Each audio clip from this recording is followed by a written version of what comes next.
The Siege of Kraków was one of the military conflicts of the Swedish and Transylvanian invasion of Poland, which took place in the summer of 1657. The royal city of Kraków had been occupied for 2 years by a Swedish-Transylvanian garrison led by Paul Wirtz and János Bethlen. It was besieged by Polish army of Hetman Jerzy Lubomirski, supported by soldiers of the Holy Roman Empire under Austrian Field Marshal Melchior von Hatzfeldt. Background: 2 years prior to the 1657 siege, in the summer of 1655, 2 armies of the Swedish Empire invaded the Polish-Lithuanian Commonwealth. See Deluge. The Swedish invaders moved southwards, reaching the city of Kraków in late September 1655. After the Siege of Kraków, the ancient Polish capital surrendered, and on October 17, Swedish soldiers along with King Charles X Gustav entered the city. The looting of Krakow's treasures followed.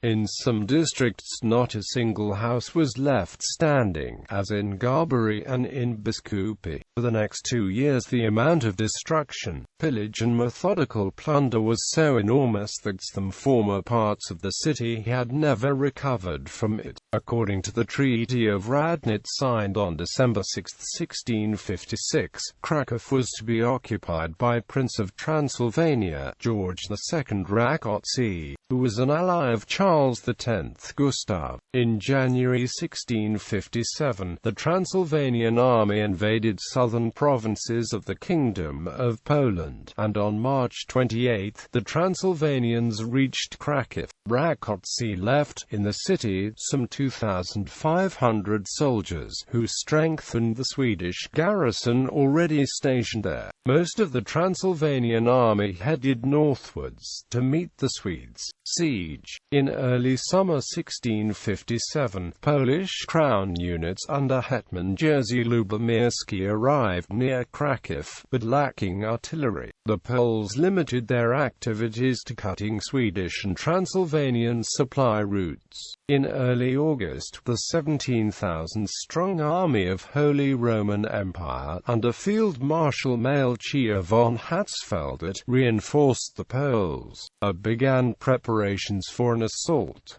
On August 4, however, a message from Rákóczi was received by both sides. Since his army had been destroyed in the Battle of Zagnostro, Rákóczi urged János Bethlen to surrender the city to the Poles. The Transylvanians capitulated, but Swedish garrison of Kraków, under Paul Wirtz, continued resistance until August 25.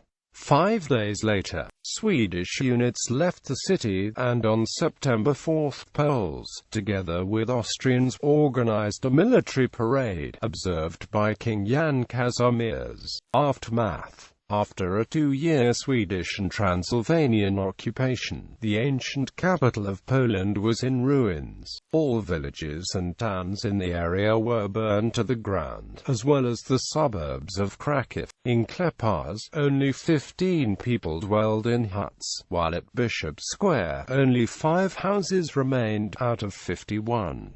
In the district of Piaski, which had several hundred houses before the Swedish invasion, not a single building remained. The Warel Hill was completely looted, as Swedes and Transylvanians had stolen almost everything of value, including the Polish treasury, books, carpets and even upholstery.